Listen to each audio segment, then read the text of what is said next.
Montoya.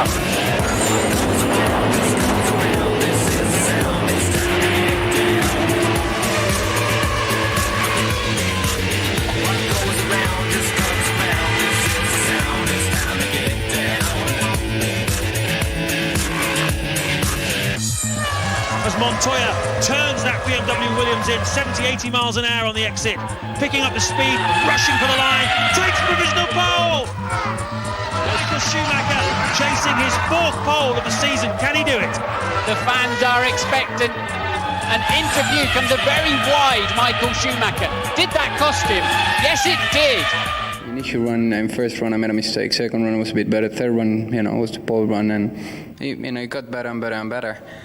But it's, with Rob, there's nothing in it. Really, it's a matter of luck, and I gotta say, I was very lucky to get it, and it's great for the team. Montoya, the pole sitter. Race day at the revamped Nurburgring. The weather changes here in a blink of an eye. It's a very pleasant 17 degrees for the European Grand Prix.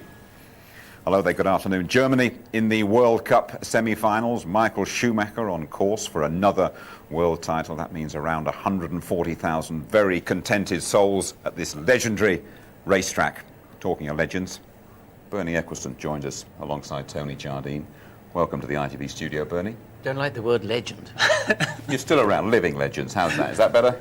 Just living.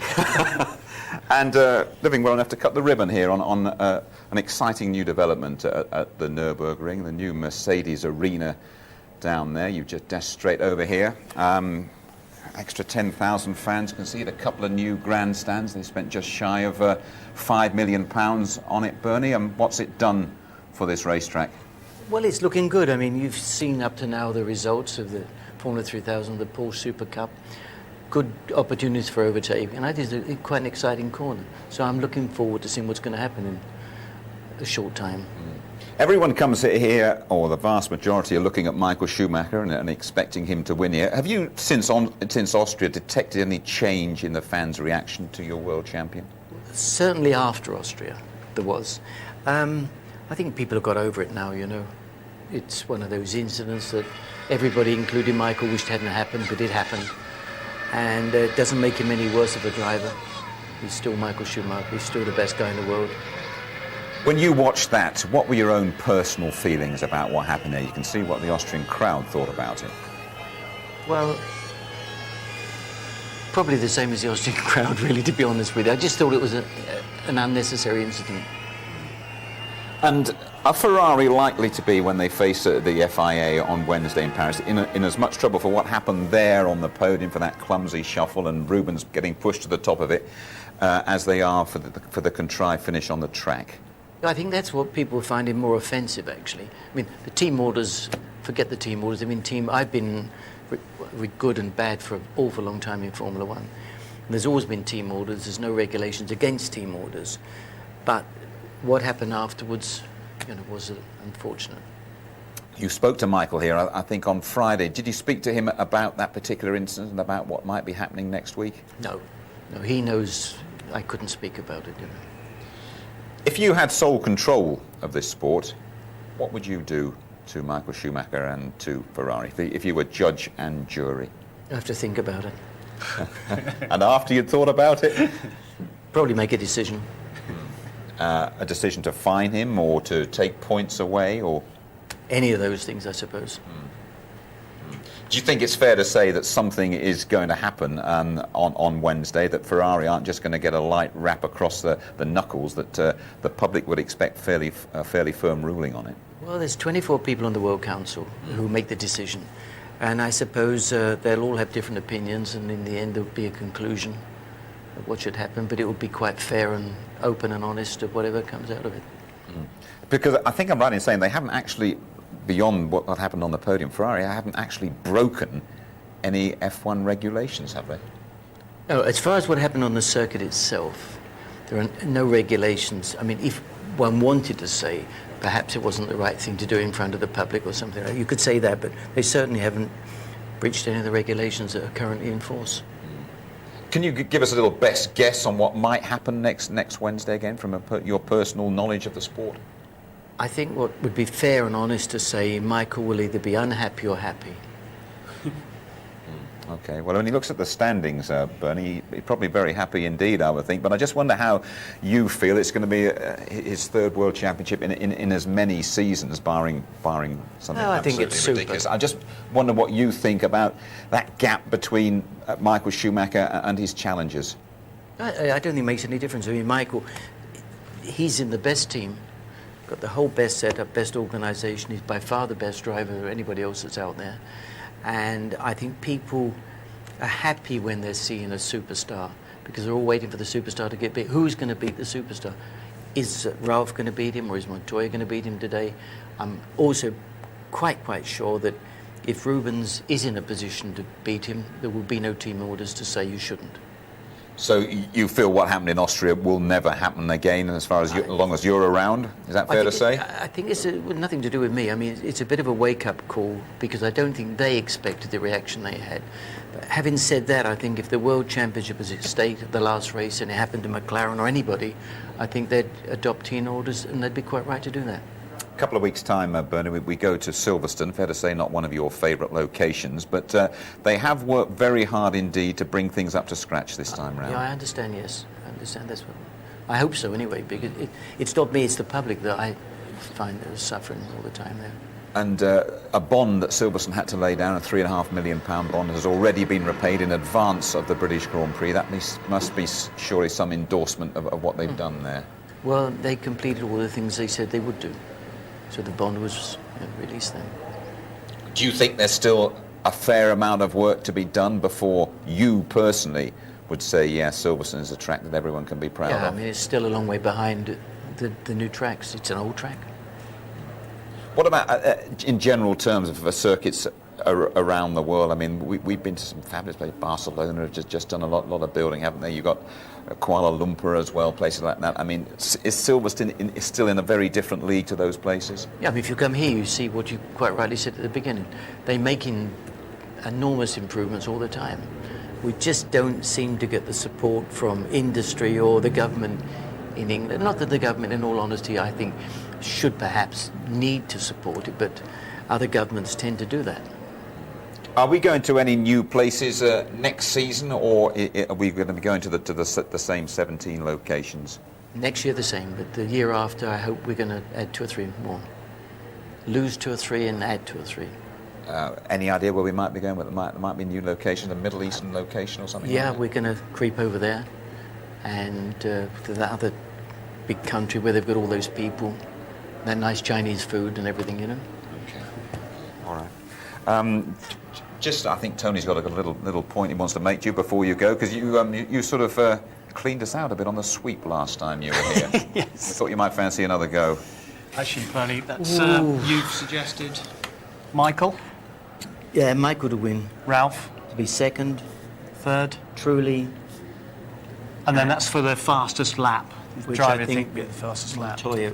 I'm not hoping I really hope I lose this time. Yeah. In Well, big. we've Lose big. Well, we hope you lose, because you've actually handed over the Euros. I need a receipt for that. I'll bring you the change as well, Bernie. I'll Okay. stand outside the bus. No worries. Thanks a lot. Thank you. Thank you. Good. Bernie, always a pleasure to have you up in this. thank You must you come very, out very more much. often. Thank you. Thanks very much Bernie. indeed. And I never mentioned Sky. You have now. You have now. Who was that again? There we are. Okay. Thanks to Bernie. I thought he'd have to get his own commercial in at the end. That's the racetrack. We're going to enjoy a fabulous race this afternoon. The European Grand Prix due off in just under 3/4 of an hour's time. We always get a massive crowd here. That new arena has increased it by something like 10,000 to bring it up to 152,000. There won't be quite that many here today, but it's still probably the biggest single crowd that we experience in any location around the world. Bernie Ecclestone giving a hint that we will be going to the same locations next season, 1 or 2 new places in 2004. And that meeting, by the way, Michael Schumacher facing the FIA stewards, Michael Schumacher, the Ferrari team, and Rubens Barrichello, by the way, that is in Paris on Wednesday. Okay then, Tony, let's bring everybody up to date, shall we, with an enthralling qualifying session that we had here. Williams had very sort of low expectation going into it, but they ended up with both cars on the front row of the grid. I wasn't sure if it wasn't some sandbagging because Gerhard Berger said to Louise Goodman, the most we can expect here is second row of the grid. Admittedly, they did have some problems in the morning, but they were running heavy on fuel, doing their normal experimentation. And Ralf Schumacher really would love to win this race. Last time he won here was in a junior formula back in '93.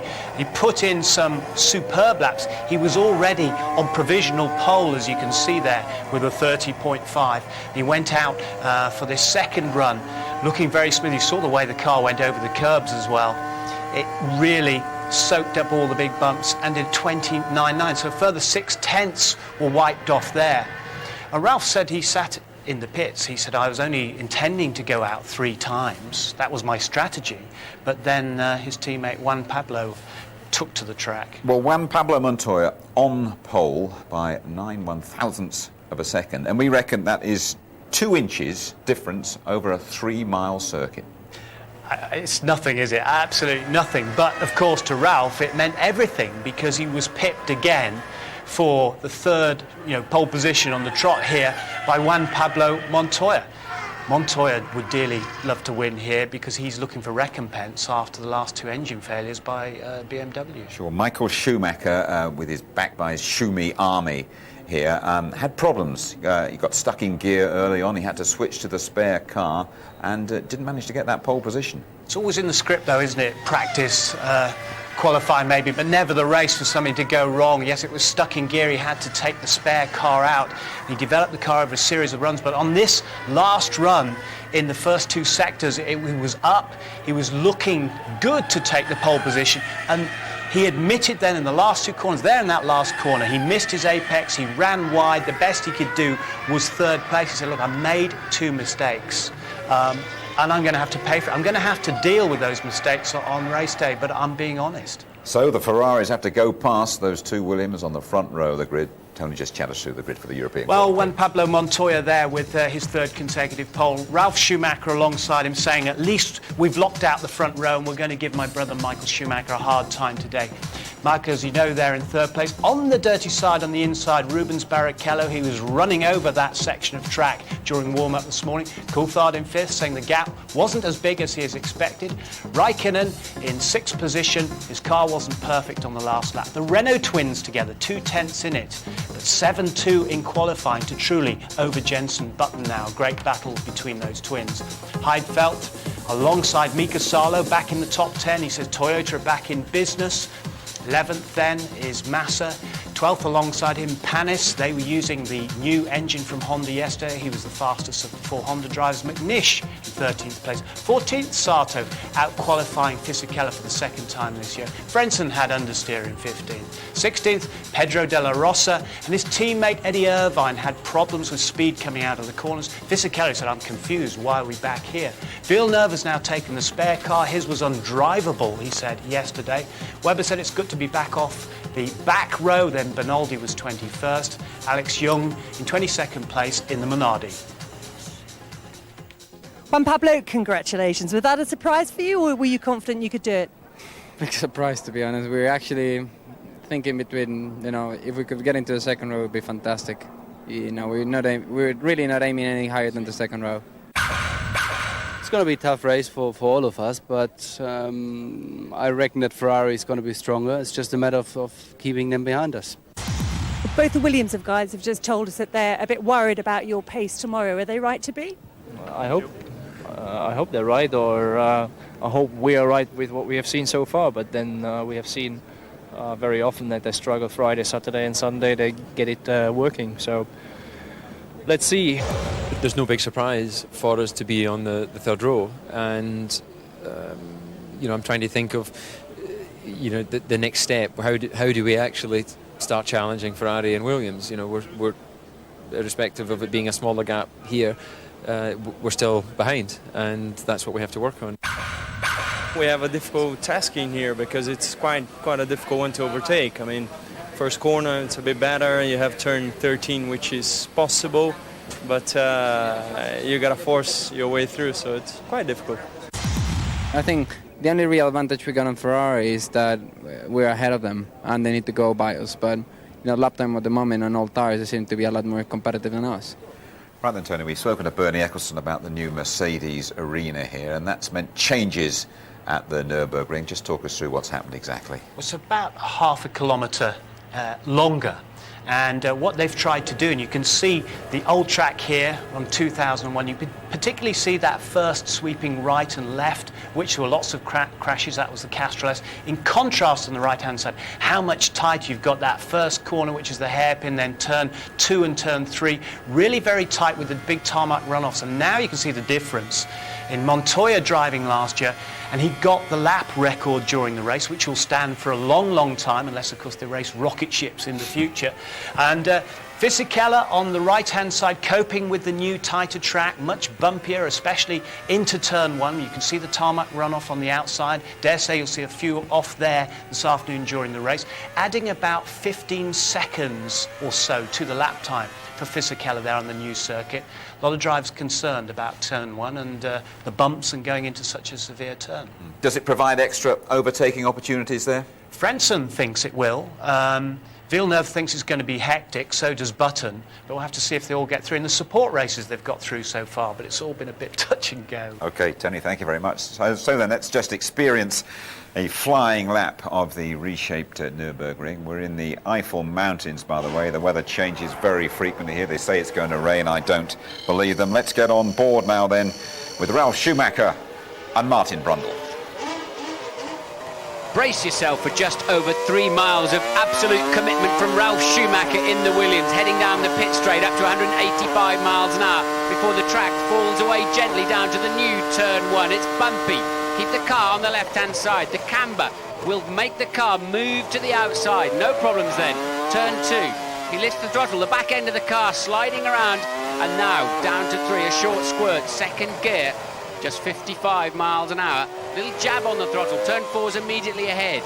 Now you can release the car, building up to 175 miles an hour with tremendous acceleration. Turn 5, he'll launch it in, keeping it slightly low. There's a right-hander ahead of you. Once again, keeping it down. There's more grip on the inside. Now the track really falls away from you down to the Dunlop hairpin, over 170 miles an hour. And just look at the grip as he easily turns in and hugs the inside line.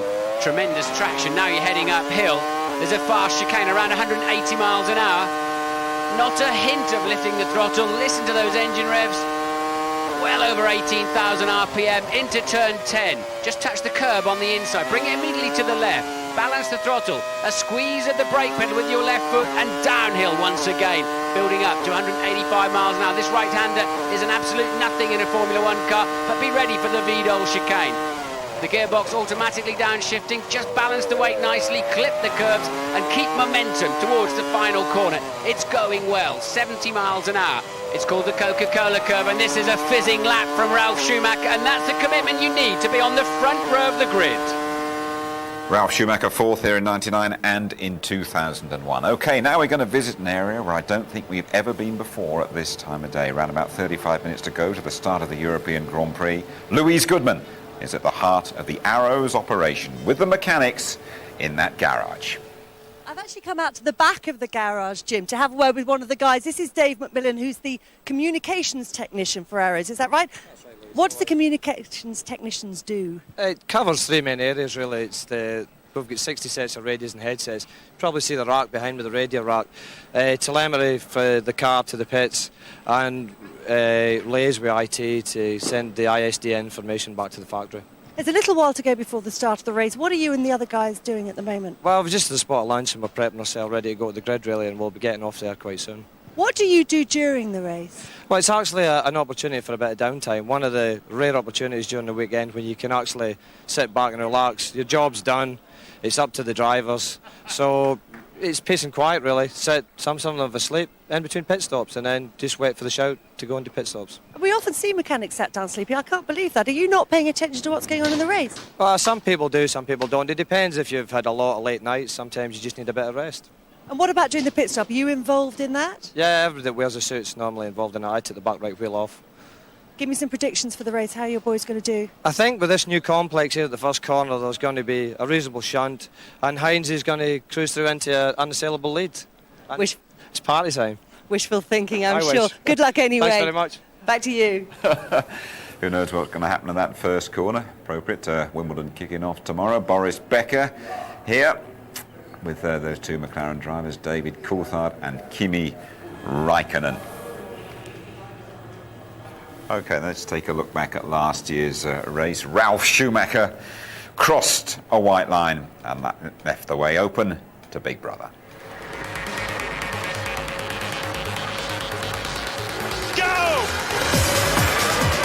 Fantastic start by Michael Schumacher. Ralph's got a good one too, and Montoya's going well. Rubens didn't get away so well. The two McLarens are attacking him, and it looks like Montoya's taking the wide side. Germany is on its feet. Here we go. It's the Schumacher brothers are at it again. This is a McLaren bouncing across. It must be Hakkinen by the looks of it. Both Schumachers then pitting at the same time. It's a straight fight between the mechanics now. This could change the lead of the European Grand Prix.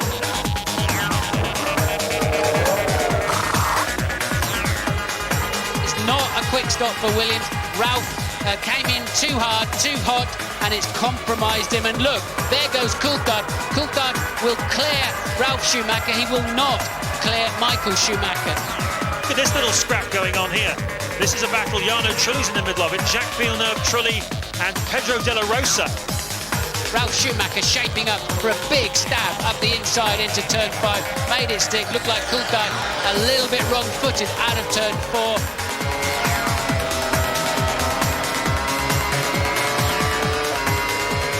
Ralf Schumacher then, it is a fact, has a 10-second stop-and-go penalty. And Ralf, that is the longest 10 seconds of your life. He was in second place. This is going to drop him down behind Juan Montoya, behind Coulthard. And Michael Schumacher wins the European Grand Prix, his 5th victory of the 2001 season.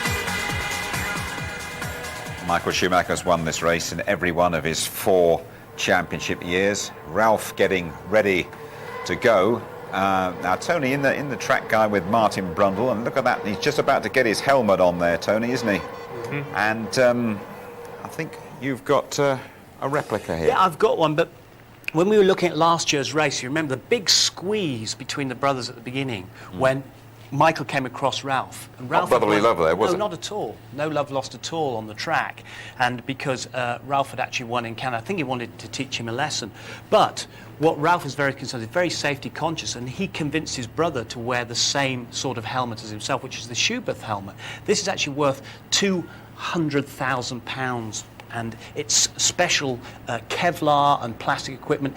It is bulletproof. It has a bulletproof visor. You can run a tank over it, apparently, and it won't get damaged. Yet it's as light as a feather. It's got a special ventilation system. It's got titanium straps. It's fireproof.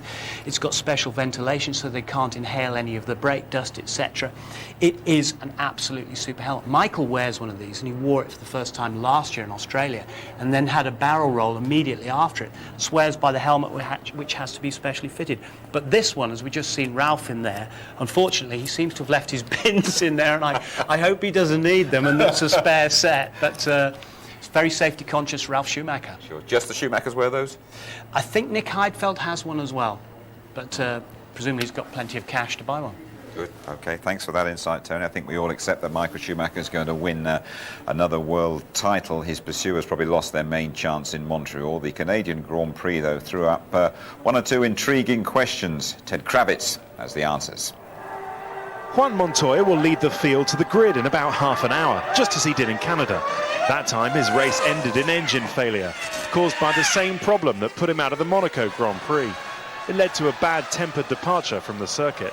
Yeah, it was a bit annoying, yeah, because we had a good chance of winning the race and things didn't work out. But, you know, it was 2 in a row and we were doing quite well. But, you know, I wasn't that pissed off. It's just I didn't want to talk to anybody. I wanted to live, you know. Plane was waiting.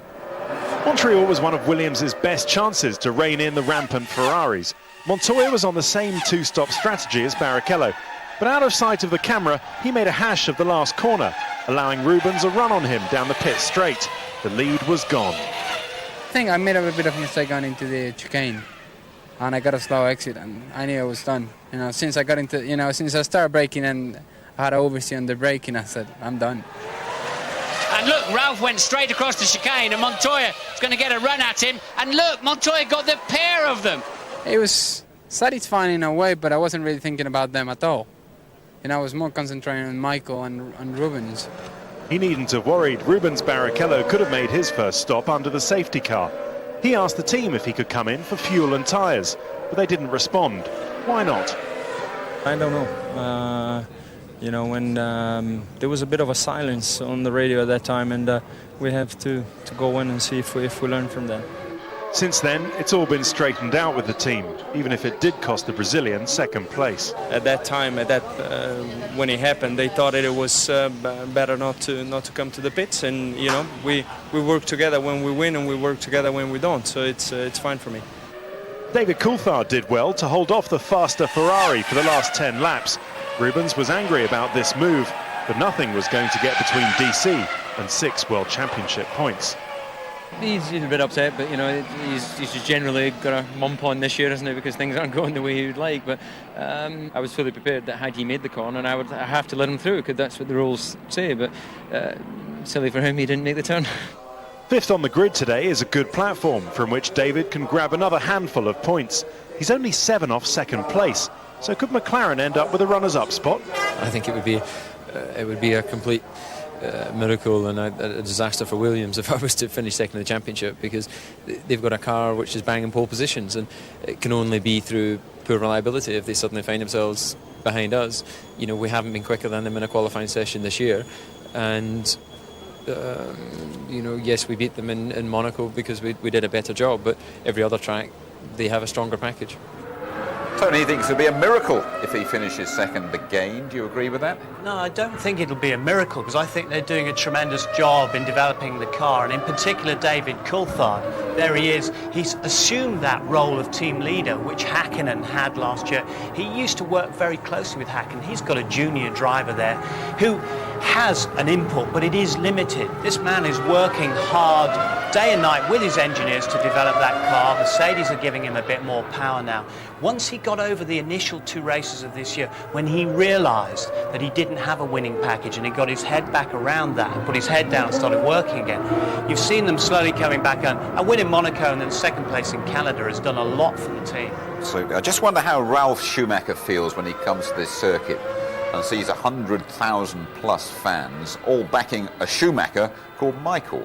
I think he feels particularly bad, especially as Kirpen's just down the road, the local track, and he would dearly love to put one over his brother today.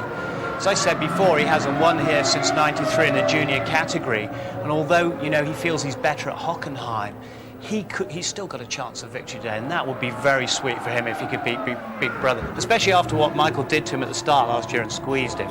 There he is wearing a helmet as well. There we go. Right. Let's have a word with Patrick Head, the Williams technical director, about some of those problems that Montoya has had this morning. Patrick, only 5 laps for Juan Pablo in the warm-up. Why was that? Well, in the last couple of races there have been some engine-related problems, and although BMW are very confident they've sorted that out, it was trying to give the maximum chance to finish the race here. Juan Pablo said he's so keen to finish this race. 2 very disappointing engine failures in the last couple of races. Are you happy that he's going to make the checkered flag? You're never totally confident about that, but generally up to that point we've been very reliable. So, and BMW are confident that they've put those problems behind them. So we'll have to wait and see. And any problems on the tyre front? Certainly the tyres are close. They're quite soft compounds, but we're confident that they'll be okay. Have a good race. Williams, one of 7 Michelin runners, all in the top 10. This race is a particularly significant one for Giancarlo Fisichella. The Italian will be racing his 100th Grand Prix. He comes here on something of a roll as Jordan looked to recover from a dreadful start to the season. The first 5 races were pretty much a wipeout for the Jordan team. The drivers almost seemed to be doing more running out of the car than they did in it, as a combination of driver blunders and technical failures robbed them of any chance of points.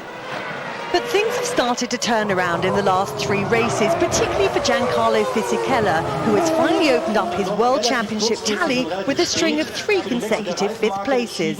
So what's made the difference? You know, before you can fix anything, you've got to recognise the problem.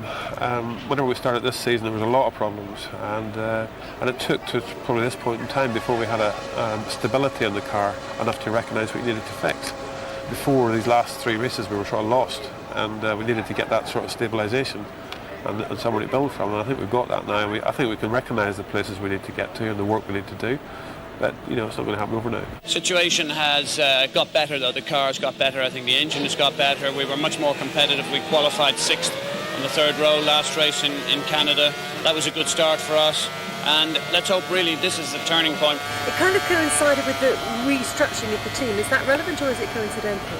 Well, it's a bit of both, to be honest. The restructuring has woke a few people up, which didn't do any harm. Nothing against the guys that aren't there anymore at all, but it just woke the rest of the people up a little bit, and everybody's fighting pretty hard now. They know the circumstances. They know we're here. We're here for Sunday afternoon. I mean, that's our job. That's the company, and I think we'd lost a little bit of that focus. So there's a new air of confidence in the camp, but is the future all that rosy? There's strong speculation that Jordan will lose their supply of Honda engines next season, and that Deutsche Post might be tempted to take their sponsorship elsewhere too. Well, nothing is forever certain in this world, no matter whether contracts are in place or not. We all know how Formula One operates and exists. There's nothing wrong with that. It's a perfectly understandable format. We do have a contract, and Honda are an honourable company, so we would envisage being a Honda team next year. Everybody is chasing Deutsche Post at the moment. Up and down the paddock, I'm eyeing them all up and saying what's happening. We have a chance. If we continue to do well, Deutsche Post are never going to leave Jordan. But if we do badly, it's up to us. Fisicheller's 100th Grand Prix celebrations were muted yesterday by his worst qualifying result in 15 races. Can he shrug his disappointment aside and continue the upward trend? I hope so. We are pushing very hard to improve the problem of the car. It's not easy because even other teams are pushing a lot. We'll see. I'm doing my best. Don't expect too much. Fisichella 18th, Sato 14th. It's warming up here at the Nurburgring. Temperature's moved up to 19 degrees as we have a glimpse of David Coulthard, who has never won round this circuit and will be starting at 5th on the grid. Next we'll show you the most meaningful action from morning warm-up. There's a competition to win a belting day out at the British Grand Prix, and we'll be responding to your emails.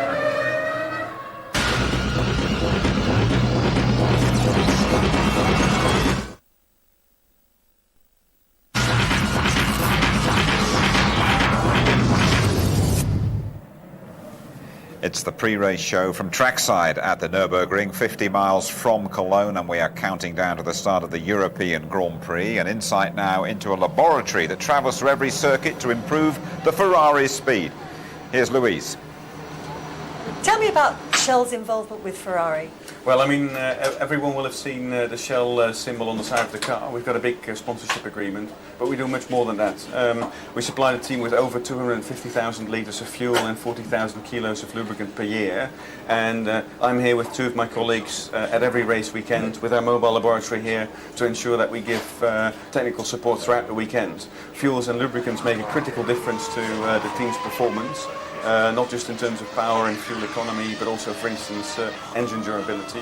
And we just want to ensure that everything throughout the weekend with our products goes okay. So what do you actually do in the lab here? Well, on the oil analysis side, we get sample bottles like this one, for instance. This is from Michael's car from the free practice this morning. It tells us exactly from which engine this oil was taken, what the mileage was of the engine, which chassis it was, the mileage of the oil, etc. And of course, very important to know. We don't look at the oil itself, we look at the wear metal particles in the oil. Of course, the lubricant is designed to separate the moving parts in the engine. If something goes wrong in that lubrication process, then the metal surfaces will touch, and very small particles will end up in the oil. It is those particles that we can look at. So how do you do it? For that, we use this sort of X-ray machine, quite similar to what you have in a hospital. And we put the oil in very small sample cups like this one. Put it in here, put the X-rays on, and then subsequently the device will tell us exactly, the type of metal that is in the oil and also the quantity. How does it tell you? On the basis of that, well, we've got, it comes out with very neat data here, and a very sophisticated computer program can immediately predict whether the wear process that is taking place is normal or abnormal. If it is abnormal, of course, then we've still got the opportunity to advise the team to take remedial steps to prevent any sort of major engine blowout or something similar occurring on the track. And then presumably similar things going on with the fuel over here? Indeed. The gas chromatograph allows us to make sort of a chemical fingerprint of each of the more than 200 chemical components in the fuel, and we can match it exactly to the reference fuel that we submitted to the FIA.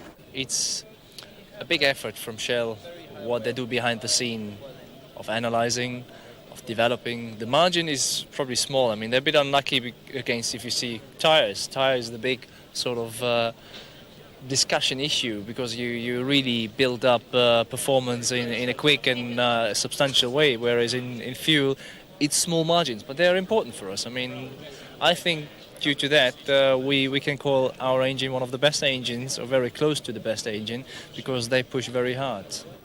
If they get it wrong, they lose the race, don't they? Remember, sometimes when you see people thrown out of the race because of fuel irregularities, that's exactly what they were talking about, especially in the fuel analysis. And Peter Tibbets from the FIA, he's an analytical chemist, and his job is to go around and take random samples from them and just check that the fuel conforms exactly. If it doesn't, you're out immediately. So it's a very onerous task, those chemists. Let's just bring everybody up to date with exactly what happened to Juan Pablo Montoya in the warm-up this morning. He did very few laps, didn't he, for a start? Well, he went out to do an installation lap in his race car, and while he was going around there, he felt quite a vibration, which, of course, as you saw earlier on, we were talking to Patrick Head about, and a few worries there, just checking out the engine. And as we said earlier as well, Juan Pablo Montoya feels that he deserves recompense for the last two engine failures. They did tell us after the last race in Canada it was a valve problem. They also told us that for Ralph it was a piston problem, and it's unlike BMW. They've been very, very strong in the earlier part of this season, so it is a bit of a worry, and they had a big blurb in Jerez last week during testing. They want to match that Ferrari reliability, but Michael Schumacher typically had his little warm-up wobble, I think we call it, don't we? Again, like yesterday morning, he had a spin, he was pushing to the limit, just probing, just seeing what the track conditions are like, and here he came up to the Vidal chicane, a little bit too quickly, just finding the limits as usual in the early part, and he had to run right across. No damage whatsoever. He managed 7 laps in his spare car, he managed 7 laps in the race car, and they've got that new body there, that air scoop over the top of the engine, that new bit of bodywork which they're using, which is improving the performance of the car and the breathing of the engine. Great scenario ahead of us, Tony. The challenger Montoya taking on Michael Schumacher on his home ground, and they've been sort of eyeballing each other as they practice the starts, I think. Yeah, no, it's a great bit of gamesmanship going on, watching each other. There's Michael Schumacher sitting there. OK, let's see how well your traction control is working. You go first, and off he went. And Montoya did have a little bit of difficulty getting off the line in Monte Carlo, and David Coulthard got through into the lead on that one.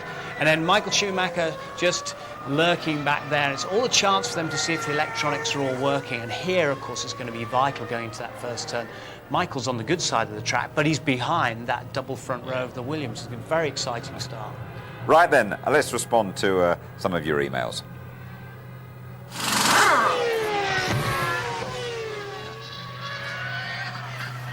Okay, just one at the moment, Greg Chambers from Somerset, and he asks what all those buttons on the driver's steering wheel are used for. The man with the answer, it's Tony. Greg, this is Giancarlo Fisichella's steering wheel, £20,000 worth of control centre. And just look what he can change here. By twiddling this knob, he can change the settings on the differential. Here he can change the traction control, and here make it softer or make it harsher. If he needs to talk to his engineer back in the pits, he presses this button here, and here's some vital buttons. When he's coming in for the pit stop, this is his pit lane speed limiter. Pressing that will get him down to 80 kilometres per hour. Coming onto the grid for the start of the race, he'll press the neutral button, and then the all-important launch control button. He'll hold it in, the 5 red lights go out, he lets it go, and it's rocket ship off to Mars. Now, if you're Michael Schumacher and you want more information on that, you're out practicing and Germany are playing USA in the World Cup, you get your information on here and it says Germany won, USA 0, and in big letters underneath it says lucky. And we're in the semi-finals, it says as well, doesn't it? Right, you can of course live web chat with Hervé Anderson on the ITV F1 website, and the president of Toyota Racing will be there to answer your comments and questions Thursday at 2 o'clock. And of course, let us know your thoughts on the European Grand Prix, and we'll try and put one or two of them on after the race. That brings us to our competition, and we've got a fabulous day out for you to win at the Foster's British Grand Prix at Silverstone. We've teamed up with Toyota, and we're going to helicopter the winners into the circuit after an overnight stay at a top hotel, and we have full hospitality laid on throughout a brilliant day. And this is the question we want to know: who won last year's British Grand Prix? A. Michael Schumacher, B. Mika Häkkinen, or C. David Coulthard? A. Michael Schumacher, B. Mika Häkkinen, C. David Coulthard. You can answer on the ITV F1 website or get on the telephone 09065 899 199 09065 899 199. And the lines close at midnight this Wednesday, and the very best of luck to you all. What sort of strategy can we expect at the European Grand Prix? 2 stops is the norm. Let's have a word with Jock Clear of British American Racing. Here he is with Ted. Jock, there are a few interesting strategy options here. Is 2 stops a quicker way to go? Yeah, 2 stops is a quicker way on paper. It often is. It's whether you can make it work. Obviously, if there's people doing 1 stop, then they may hold you up. And you're on 2 stops, you suffer. So it's whether people are prepared to take that risk of being able to overtake, being able to get round the 1-stoppers. I imagine the people at the front will be looking at probably a clean 2-stop on Bridgestones. I really don't know what the Michelins are doing. I would say the Williams will be on 1 stop. Michael Schumacher and Ferrari have been playing an interesting game on the harder tyres. What do you think he's going to do? Well, yeah, obviously Michael on the harder tyre, which suggests he's looking to be a lot more consistent during the race. And that would suggest he's going to do a 1-stop as well. If I was Michael and I was effectively shadowing the Williams, I would put 1-stop fuel in and play it by ear. OK, have a good race. It's the BMW Williams up front, followed by the Ferraris in the European Grand Prix. The race is on to be the 2002 Ringmaster.